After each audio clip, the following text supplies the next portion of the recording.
Hi there, welcome to Outdoor Gear Chat. We are here for episode 72 and our 50th anniversary, our Everest 50th anniversary series continues with part 4. I'm joined as always by Kathy. Hiya Kathy, how are you doing?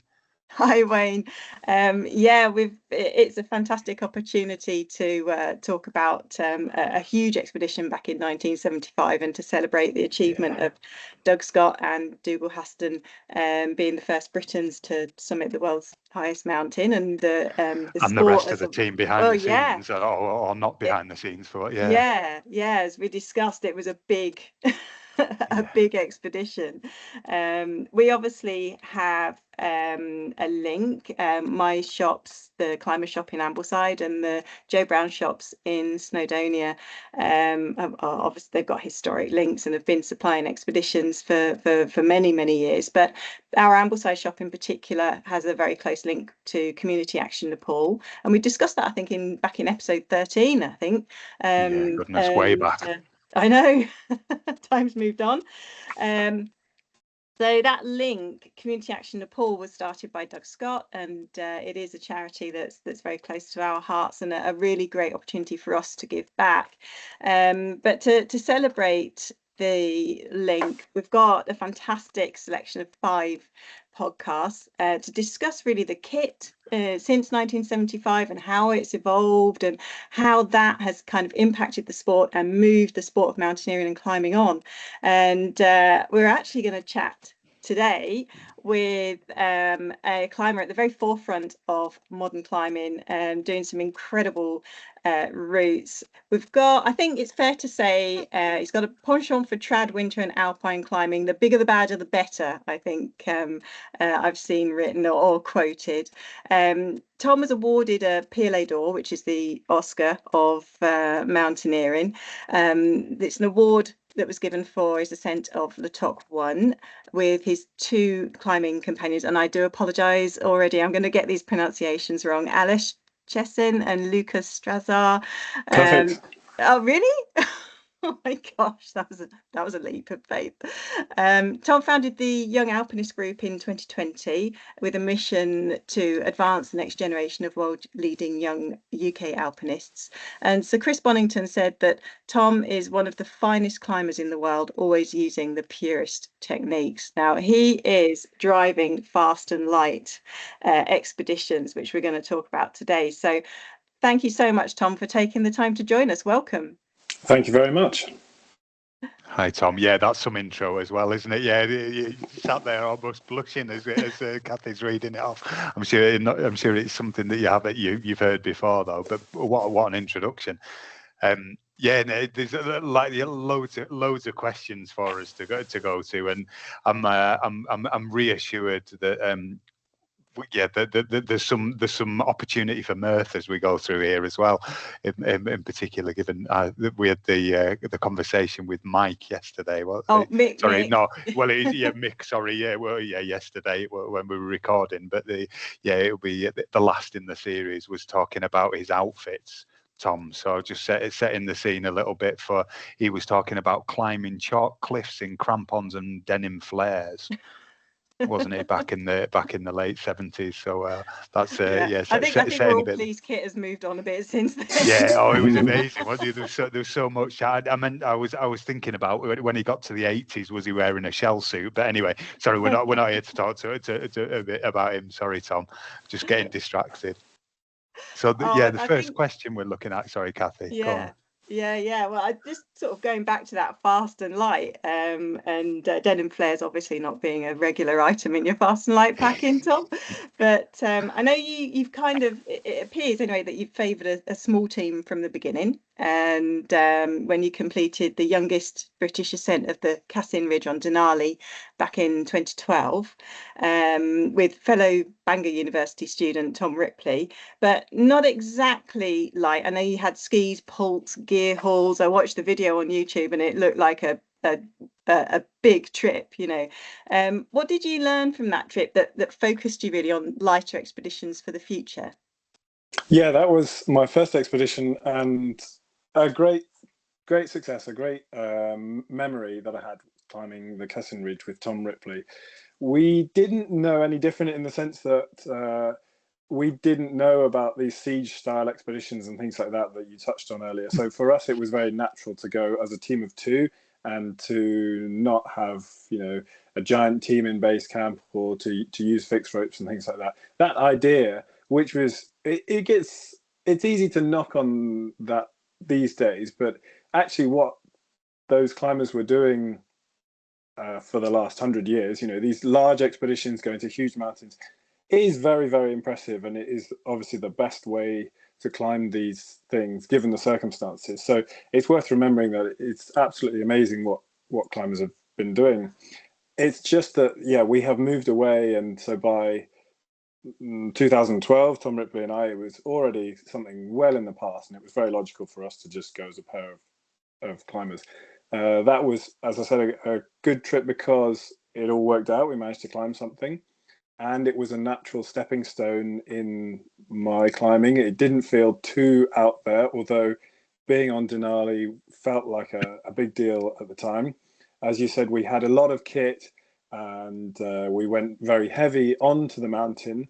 And that's kind of another thing. We're not so interested in the style of the approach. You know, we'll take loads of stuff to base camp, wherever that base camp might be. We might use porters and things like that to help us carry all our junk. So it's certainly not fast and light getting to base camp, but once you're in a base camp, that's when you really decide what equipment to take, and that's when you really pare down your kit. And that's usually because you don't know exactly what the weather's like, the conditions are like, and you're not sure whether to take these crampons or that. So it's good to have loads of options. Just like when you're at home, we've got all this gear. It's only once you then go climbing do you choose what exactly to take. So that's why it's good to have options. And I think it was great to go with Tom Ripley because he really helped make the expedition seem feasible. I think he's very good at organisation, and if there was an applicable grant, we applied for it and we probably got the money. And so that's something that is worth touching on in the UK. We're really lucky to have a great grant system and great support from shops and things like that. So that's something we should definitely keep making the most of. Considering it was a difficult route and for us at the time and things like that, and it was a serious undertaking, I was glad that it was the step in the right direction. It was also very memorable in the sense that, you know, being high on the Cassin Ridge felt completely out there. It didn't feel like we're on the moon, but it did feel like a very serious and committing place. So a great memory from that expedition, and to climb the Cassin Ridge in 2 days with Tom was really good fun. Yeah, looking back, it was a very natural and a great first step. I'm lucky that it came around, and Alaska is a great place to start your expedition career, if you like. Yeah, super. And really interesting that you touched on the fact that you take all the kit with you, but you base your decision for what you take with you on weather.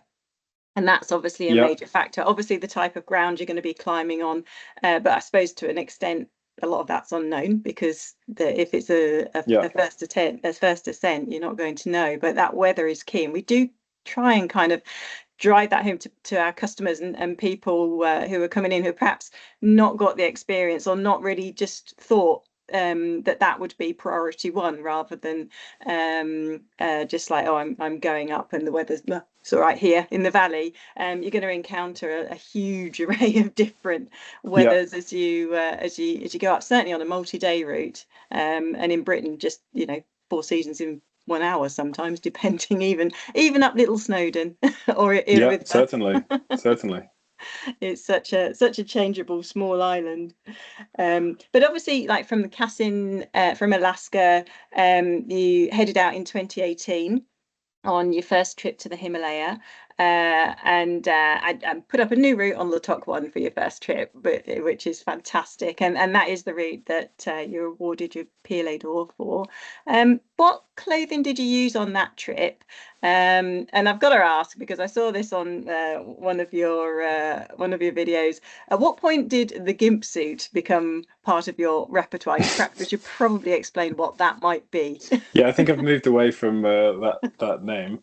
But to answer your question of what we took and what I'll usually take on a multi-day attempt on climbing something in the bigger mountains, I'll start with a base layer, typically, and that will be a long sleeve base layer, something that ideally doesn't smell after 7 days of climbing. And then I've found that instead of taking some thermal leggings, some long johns, whatever we call them, I found that the two trousers and the top will always separate, and so you'll get cold around the waist, which is really annoying. So I saw that Mountain Equipment made some leggings which go into a salopette. It kind of goes into like a sleeveless thing.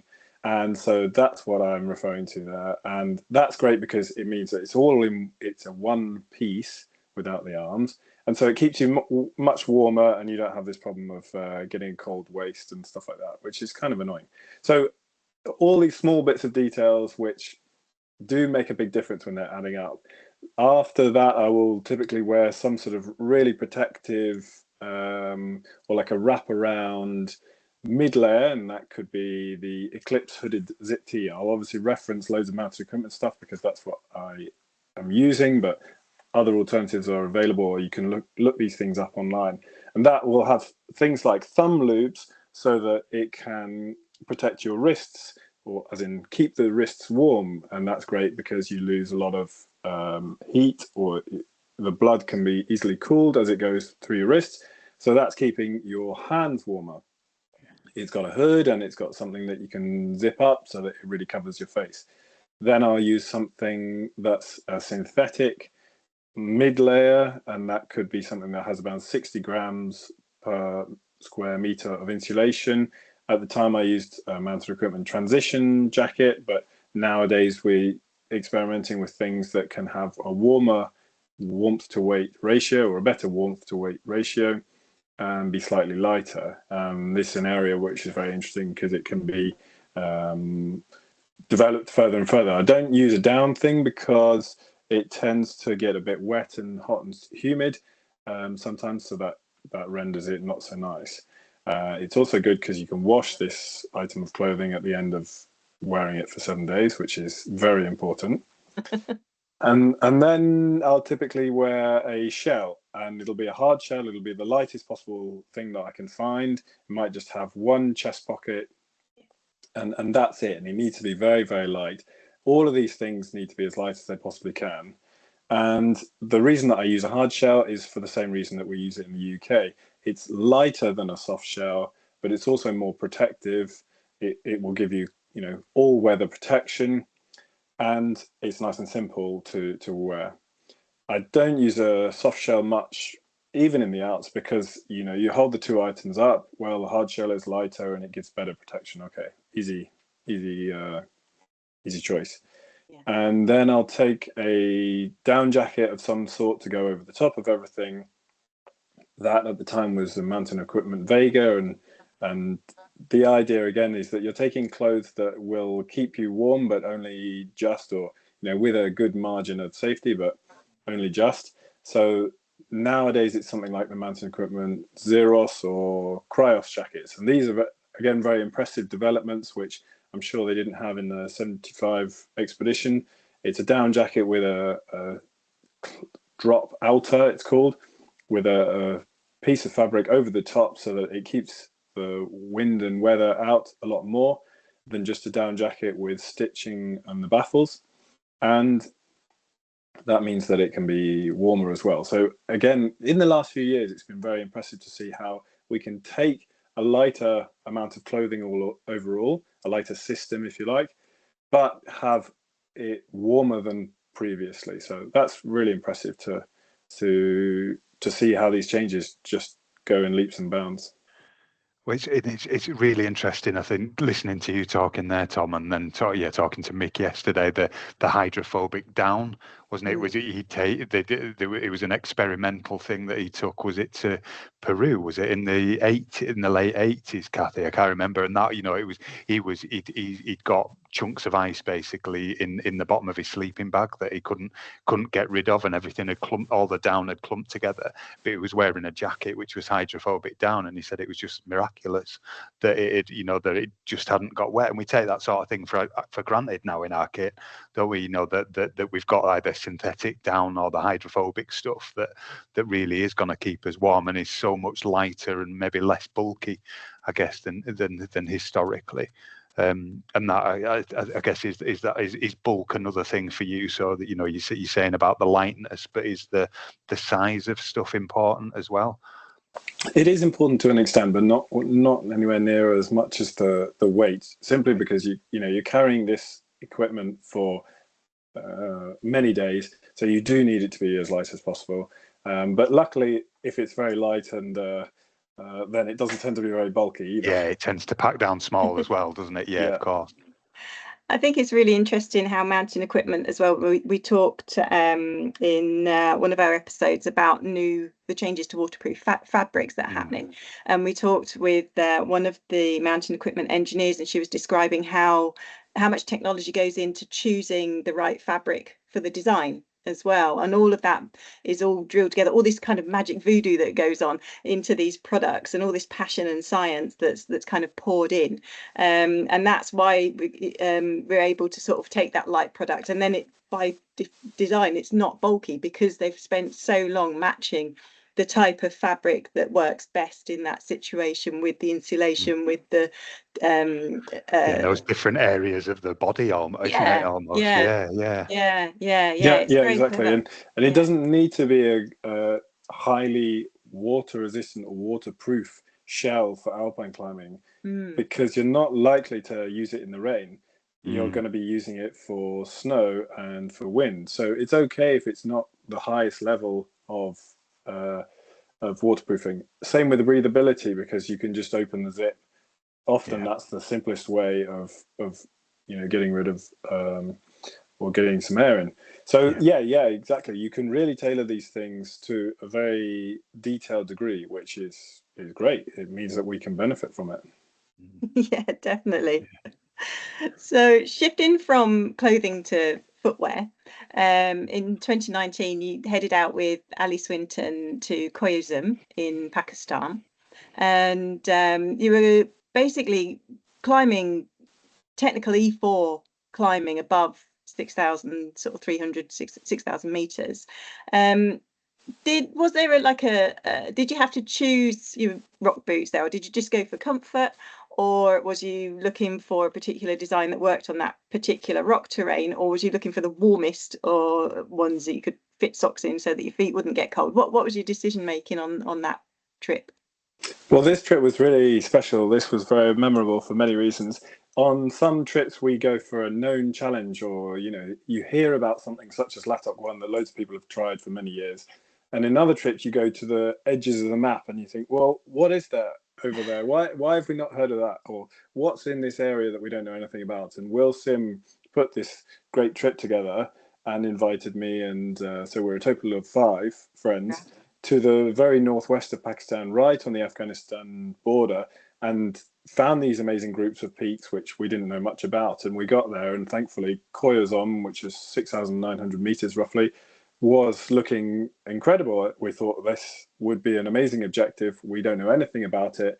It was just completely on site. I think it had been climbed by one team of Brits in the 50s.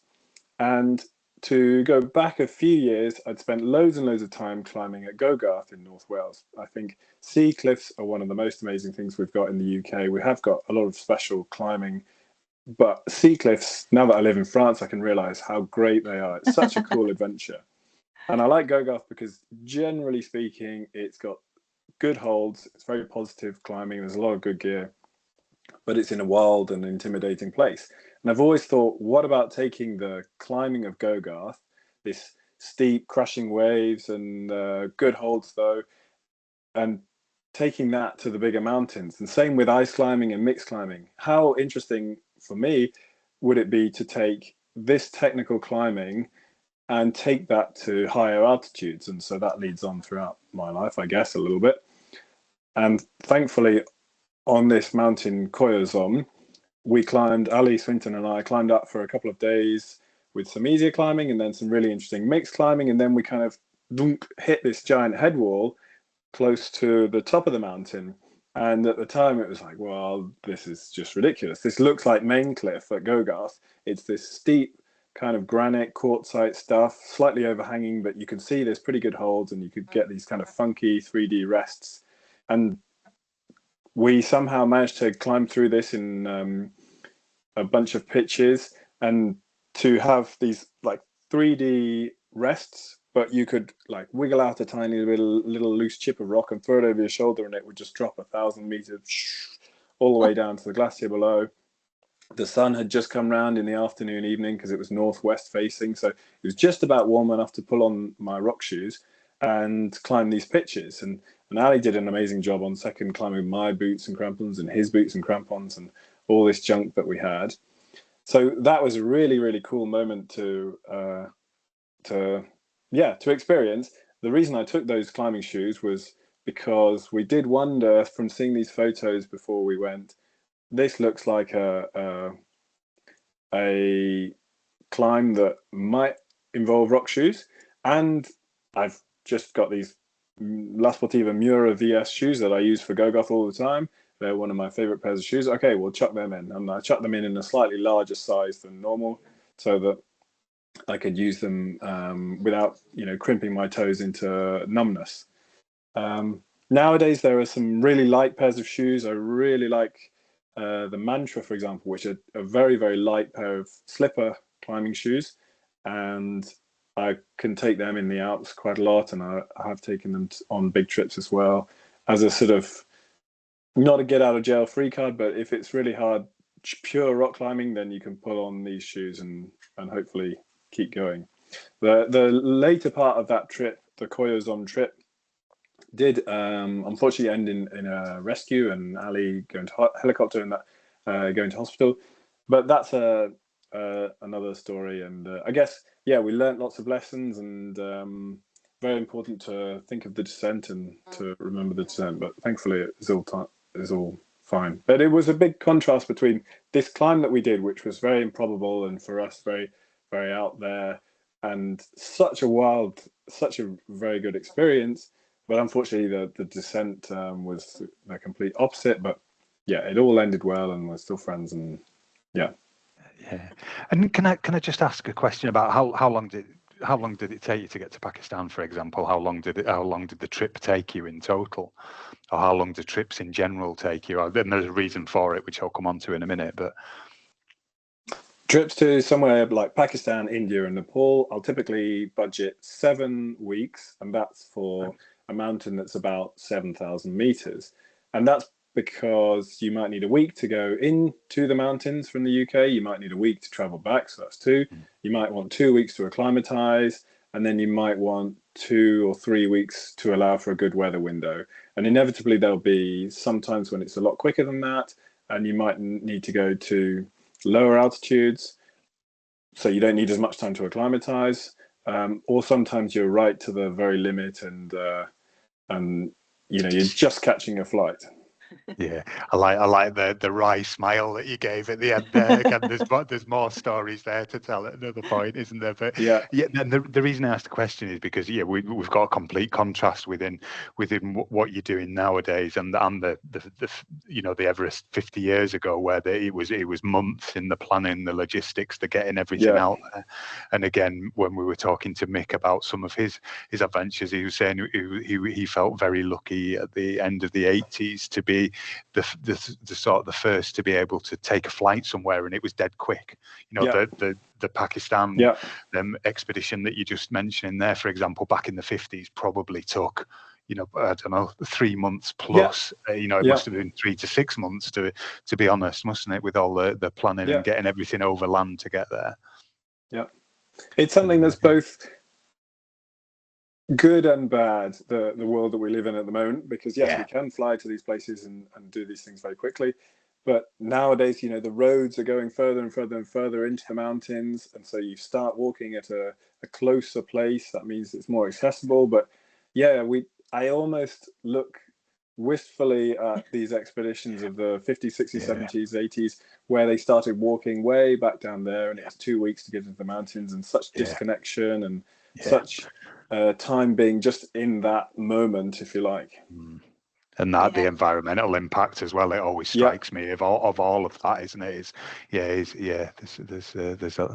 a lot to be said about that time versus this, I suppose. But yeah, it's environmental and economic as well, isn't it? Because in years of old, expeditions started walking from Kathmandu, and now they just start from Lukla. So that whole economic benefit to that region vanished as soon as the aircraft, or I suppose the airport was built at Lukla, and then in the Indian Himalaya, travelled to the Garhwal region quite a lot, and over the last 34 years, and seen how, as the glaciers have receded, the roads have extended. There's been this bizarre it's almost, I suppose it's what's happening, climate change manifested, really. And a direct correlation between the two things, I suppose, isn't I can now go on 3 trips a year, which is great, and if well managed, that's means that you can get a lot of time climbing. And I suppose it's worth saying that on these ambitious trips, you perhaps have a 50% chance of getting to do the thing you really want to do. And so the more trips you can go on, the more chance you can succeed. You need a lot of stars to align and a lot of luck to make these trips happen. So it's worth keeping that in mind. But yeah, now it's not really acceptable to do 3 trips a year, and it has a huge environmental impact. So there's all sorts of things behind it. Yeah. I guess just kind of thinking more about going back to sort of the kit that you're carrying with you, and actually, as you mentioned, not everything goes to plan, and particularly if you're doing 3 trips a year, there's a lot larger chance of things not going to plan, because you're putting yourself in those different environments and into those remote areas. And I know you've been back to the northeast pillar of Chengangpoche, is that the correct? I think that's is that okay? Sounds an okay pronunciation. But there was a climbing partner. There was a fall and the damaged finger, and Matt lost a crampon heel bail, which can be critical. And just a small thing like that can make or break a trip, depending where it happens. Have you found over the years that your repair kit, as you kind of go fast and light, do you still include a repair kit, and are there key items that you do not go up the hill without? Yeah, that was also a very special trip with Matt Glenn. I fell off, but Matt dropped both his crampon bails somehow, amongst all the other stuff that were, on our climb. I don't tend to carry a set repair kit beyond base camp. In base camp, I will take loads and loads of stuff, but on the mountain, the most important thing, I suppose, is the first aid kit. But beyond that, many other things we'll hope that they just don't go wrong. Like a crampon toe bail, I think you could improvise with a piece of cord, perhaps, but it would be difficult. For Matt, I'm not sure how this happened, but it was just unlucky, and both his crampon heel bails came out over the course of the climb. Luckily, he was able to tie them onto his boots, and it was on the last 2 days, I think, so we could just improvise like that and really crank them on, and then just leave them on the whole time. And the bivvies, we could take off his outer boots. I guess the old gaffer tape and cable ties are probably the ultimate. It's very annoying and unlucky if it happens, and there are some things that you can improvise with and some things not. It's a bit of a balance between like the situation that you're in and what you have left to climb, and how much you can improvise safely or not. On this instance, we were able to make it work, which is good. Yeah, grand. One of the things I also sort of came across just sort of reading some of your articles was your request for a double sleeping bag from Mountain Equipment on one of your trips to Gasherbrum 3. That's obviously like almost the ultimate in minimalism, just like, right, one sleeping bag between two. Yeah, this is How absolutely did that come an about? Who gets amazing to bit. carry it? It's an amazing bit of kit, and it really has changed and improved the way that we bivvy. The concept is that it's a sleeping bag with enough space for two people. So it's well designed so that it's comfortable, and it therefore weighs about the same as two sleeping bags or a bit less, but is double the warmth because there's sharing body heat, and there's a fair amount of down inside it. And it's a custom piece that Mountain Equipment have made just for me, so it's very lucky. It doesn't matter who carries it. I don't really know. We don't decide who carries it or anything like that. But yeah, that means that you're twice as warm. You're carrying half the amount of weight. You're also drying the sleeping bag really effectively, and seems to be a big problem for some people on day-to-day climbs, multi-day climbs. The sleeping bag will eventually get wet, and that will be a big problem for them. But because the sleeping bag, the double sleeping bag, sort of breathes really well, it can then get rid of all the moisture that's inside it on a day-to-day basis. And so it's never really got wet. So that's great. Yeah, it's a really, really good piece of kit. Yeah, so is that actually cemented in your trip kit now every time you go away? Yeah, I will always try to take this. And I suppose it's worth saying, like, in some, we talk about fast and light, and it's very easy to do that in places like the Alps, the Canadian Rockies, Alaska, Patagonia. And I really enjoy climbing in that style. But when you're trying to do a technical new route to a high altitude, let's say above 6,000 meters, you then start to encounter lots of unknowns. And so it's very difficult to just go fast and light, no bivy kit, for example. You start to become quite strung out, or you start to take a lot of risks, or simply you just have such a small amount of like a small success rate, because you're like, well, okay, this has taken more than 48 hours, we're going to have to bail. So that's why we often end up taking a bivy kit, and that's why these ascents can take a long time. It's sort of, you want to make the most of that trip and to succeed. So you then take a bit of extra reserve, and also you know that you don't know anything, or you know that there'll probably be hard climbing. That's one of the things I'm attracted to. That's why these fast and light trips are not so fast and light. We're not running up things like we do in the Alps, but we're trying to go as fast as we can, but we might still have a pretty heavy backpack overall. Yeah, and I suppose I know one of you write a lot of articles for magazines, and one of the sort of quotes that stuck with me that you wrote was "Minimalism is as important as self-belief," and so having a firm focus, I suppose, on the goal and what's being realistic on what you need to carry with you to achieve that, and taking into account rest, and taking into account food as well, because obviously that's critical to keeping blood flow to digits and to toes and fingers and stuff. And so Yeah.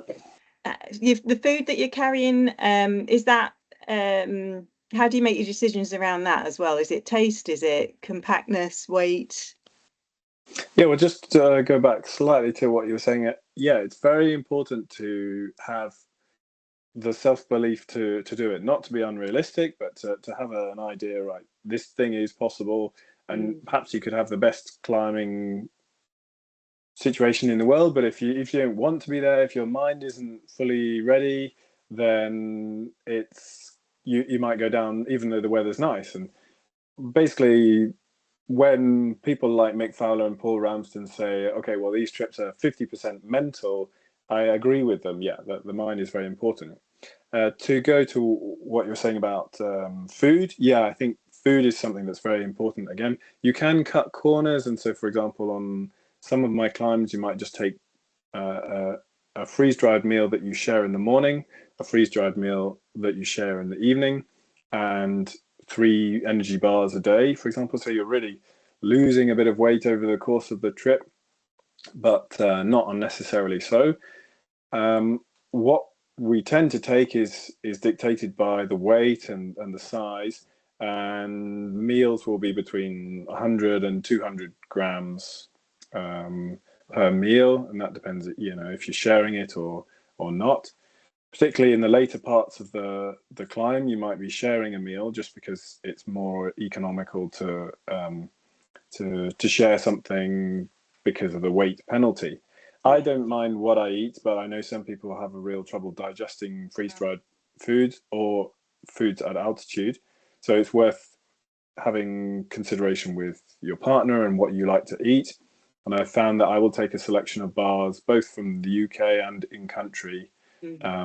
I found that if I just take the most calorific, you know, X brand, then by the end of the trip, you're really sick of them and you don't want to eat them. Yeah. And to touch on my experience at higher altitudes, one of the things I wanted to do, as I said, was to climb, you know, these technical routes, but at higher altitudes. So Koyazom was an example, and many climbs have been an attempt at going in that direction. So in 2022 and then finally in 2024, Alej Chezen and I climbed the west ridge of Gasherbrum 3, and this was the idea of climbing a technical new route at altitude, so around 8,000 meters.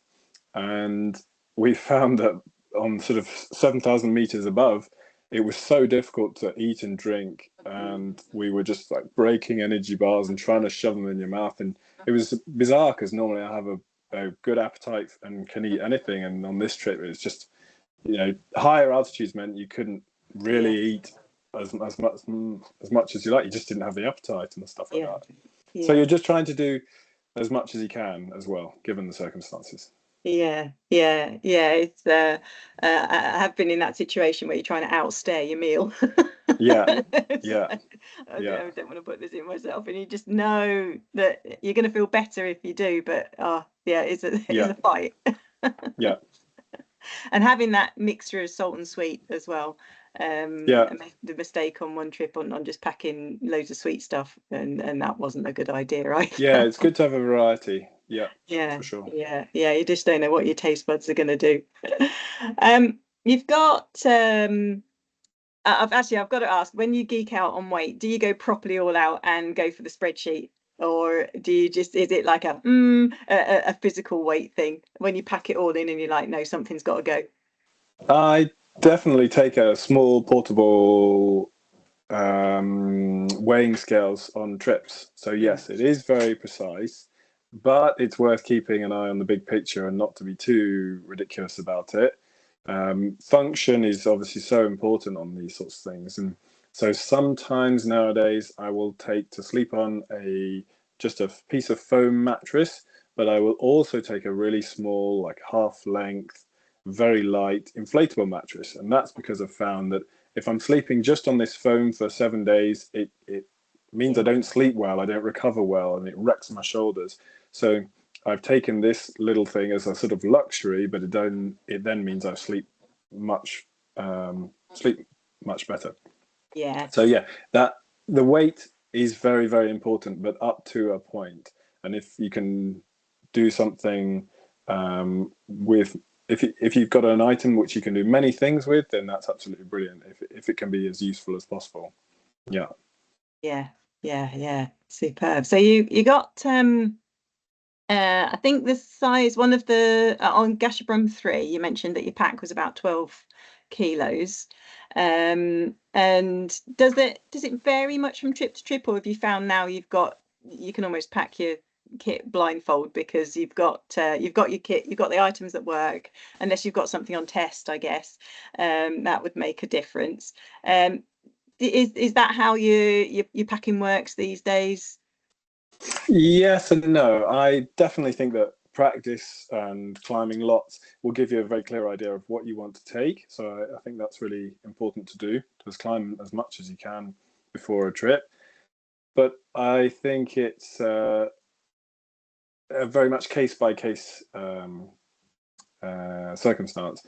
And so for some climbs, you might take no rope. For some climbs, you might take just one half rope. So for some climbs, you might take double ropes or single and tag, for example. So it's really up to you how brave you're feeling, or how what the descent is, and the amount of hard climbing that you might find. So for each item, yeah, it is a balance between, okay, so how do I want this to perform? Is it just once, or is it all the time? Do I need it to be absolutely reliable, or do I need it just in case? Do I need to have this much food, for example? So it's very, very important to work out exactly how useful it's going to be and how many times.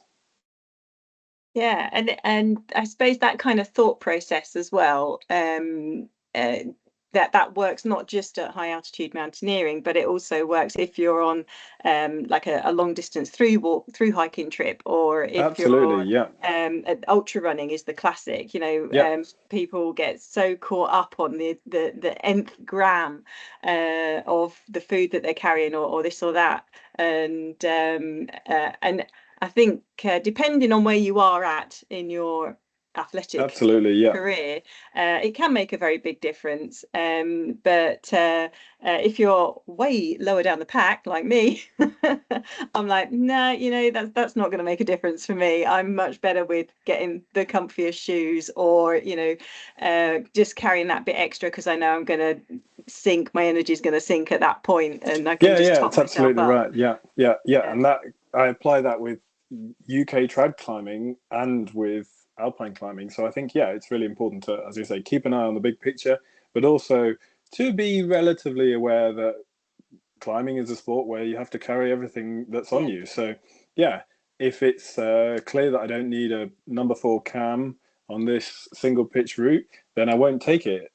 And that's a little bit like the self-belief thing. Okay, I'm going to believe that it's not necessary, and if I find that I don't need it, then I'll be much lighter and will climb easier. If I find that I need it, well, can I get some other gear in, stuff like that? Yeah. If it's like the hardest on-site I'm going for, then yeah, maybe I will need that cam because it'll make me feel better, or maybe the option of getting in some other gear next to it is going to take much more energy. That's really interesting, because knowing the kind of level that you climb at, and the level that I don't climb at, if I'm starting out at the beginning of a season, what I might put onto my rack at the beginning of the season is very different to what would be if I'm doing the same route at the end of the season, or a similar route at the end of the season. And it is down to head games, and absolutely, and confidence, and that confidence in self-reliance, and it's absolutely, and that's what I love about all of the kind of mountaineering and climbing or ultra running, whatever you're doing, that self-sufficiency, how that translates back into everyday life, basically. And all those kind of skills that kind of come back and into your day-to-day, and into the workplace sometimes as well. So I guess the big question is, have you ever found yourself in a situation where you needed something warmer, or you needed additional kit, and have you come to a point where you've thought that light was too light? Yes and no. And I think it's good to be a bit scared in life, and I think it's good to be fearful of, particularly committing alpine climbing, to be a little scared of too much commitment. And I used to say, oh yeah, wouldn't it be amazing to be just completely out there and to be completely committed on a big climb? But that's actually probably a bit too risky, and you realize that often you can go down on many mountains. It's rare to be completely committed, and even climbing with one half rope and a Beal escaper on Gashbrum 3, Alej and I realized, well, we probably could get down from this point or that point. There was a point where it would be probably, well, it definitely would be much easier to sort of bail upwards. But yes, it's good to try and be a little conservative, a little wary of that. I definitely have gone a bit too light, and then you just end up shivering a bit. And thankfully, it's not, I try not to do it on a serious or a very consequential climb. But certainly just trying things here in the Alps is a great testing ground, and also a great place in itself. And you realize, okay, well, if it says -20 and it feels -20 and it's windy and snowing, okay, right, well, that jacket is not quite warm enough for technical climbing. It might be okay for moving together all the time, but okay, that item is great for up to that point, but not there. So that's useful. There's so many variables in climbing that it's often hard to make a rule, but yeah, generally it's better to err on the side of caution, but not too much. I think perhaps it's a very easy thing to take the kitchen sink, just in case. So yeah, that's where your experience and your self-belief will help a little bit. Yeah, and I kind of bring that back down to the UK and going back to our super changeable climate. And if you are just out for a day, you're not committed because you're out on a walk and you're going to be able to get back. Then actually, it probably is a situation. If you're not sure, then pack it because if you don't need it, there's no consequence to taking it with you. Yeah. I'll take the best, the hardest wearing shells that I can for Scotland, because I know the weather is really, really difficult often. And the reason that I might not get up a pitch is not because of the weight of my jacket and my trousers, it's because of the pitch, for example, or it's because of me. So yeah, in Scotland, for example, you can afford to take a lot of stuff, and you'll be happy to take a warm or a really resistant item of clothing, and you'll take big heavy synthetic jackets because the belays will be 2 or 3 hours long. Think, oh great, take as long as you like, I'm going to eat all this food that we've carried and I'm going to be nice and warm in this jacket. Yeah, absolutely. You just carry on in that spindrift. yeah as my friend Ushton Hawthorne says, the longer you take climbing, the more I get to eat. Fantastic. That's a top mantra. I'm gonna use that.